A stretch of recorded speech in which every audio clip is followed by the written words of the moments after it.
ముంబై నటి ఎవరో తెలియదు.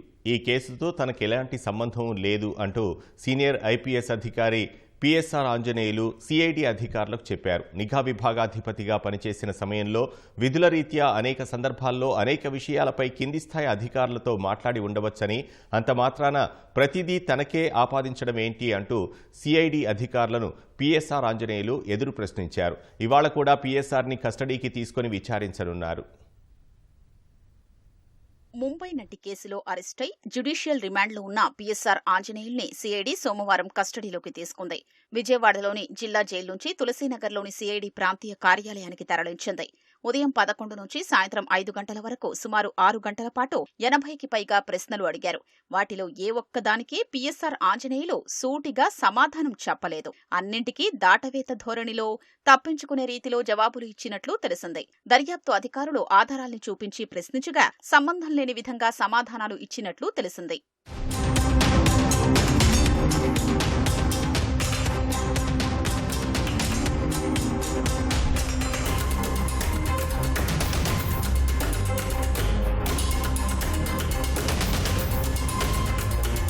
ముంబై నటి, వృద్ధులైన ఆమె తల్లిదండ్రులపై ఎవరి ఆదేశాల మేరకు అక్రమ కేసు బనాయించారని సిఐడి అధికారులు ప్రశ్నించగా, ఆ కేసుతో నాకేంటి సంబంధం, నన్నెందుకు అడుగుతున్నారు, ఎఫ్ఐఆర్ నేను దాఖలు చేయలేదు, అది నా పరిధి కాదంటూ పీఎస్ఆర్ బదులిచ్చారు.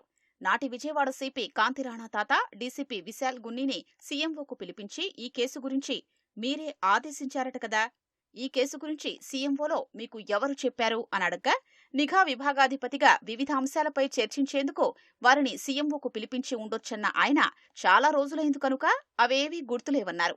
ముంబై నటిపై అక్రమ కేసు బనాయించడానికి ఫోర్జరీ పత్రాలు మీరే తయారు చేయించినట్లు మా దర్యాప్తులో తేలింది. బాధ్యతాయుతమైన అధికారిగా ఇలా నేరానికి పాల్పడ్డం సరైనదేనా అని సిఐడి ప్రశ్నించగా, అసలు నాకు ఆ కేసుతోనే సంబంధం లేదని చెబుతుంటే ఫోర్జరీ పత్రాలంటూ నన్ను ఎందుకు ప్రశ్నిస్తున్నారని ఆయన బదులిచ్చారు. కుక్కల విద్యాసాగర్ ఫిర్యాదు ఆధారంగా ఇబ్రాహీంపట్నం పోలీస్ స్టేషన్లో కేసు నమోదు కాకముందే మీరు, కాంతిరాణా తాత ముంబై పోలీసులతో సంప్రదింపుల్లో ఉన్నారు.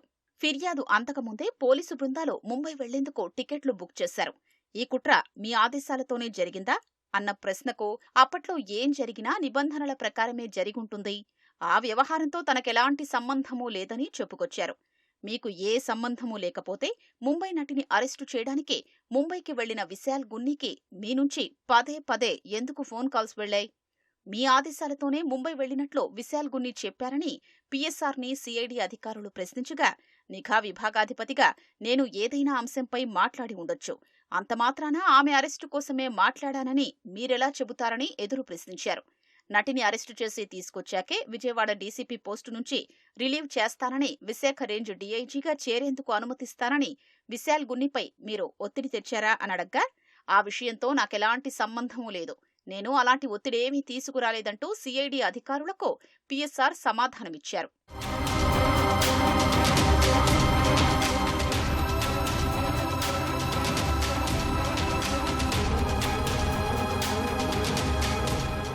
అయితే విచారణా సమయంలో సిఐడి అధికారులు మధ్యాహ్న భోజనం పెట్టినా పీఎస్ఆర్ తినలేదు. మీరిచ్చిన ఆహారం తినను, నాకు అవసరం లేదని చెప్పారు. విచారణ ముగిసిన అనంతరం ఆయన్ను విజయవాడ జిల్లా జైలుకు తరలించి అధికారులకు అప్పగించారు.